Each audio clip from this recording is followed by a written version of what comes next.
Today, we'll be installing MaxLite's RS2 Retrofit strip kit into an existing 1x4 linear fluorescent fixture. We'll begin by shutting off power to the existing fixture. Next, we'll remove the fluorescent lamps, ballast cover, lamp sockets, ballast, and wiring. From here, we're ready to begin installing the LED retrofit kit. Start by breaking apart the brackets.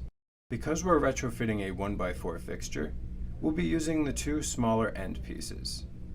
If we were retrofitting an 8-foot fixture, then we'd use the centerpiece to connect the two 4-foot pieces together.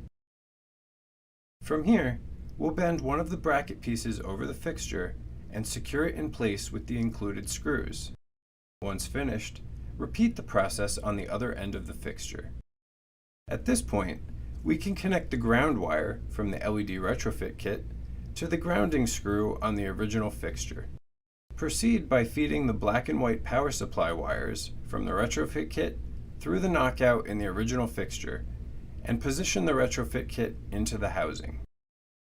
The retrofit kit can now be secured in place with the two included quarter turn clips.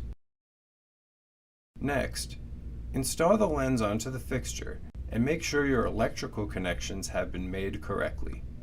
If desired, you can use the CCT and wattage select switches to make adjustments for the desired light output.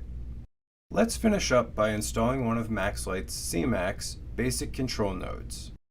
To do this, simply remove the silicone plug, insert the node into the USB-C receptacle, and secure it in place with the locking screw. Now we can test the fixture out using the CMax basic remote control. That's it! Thanks for watching, and be sure to check out the product page for more information.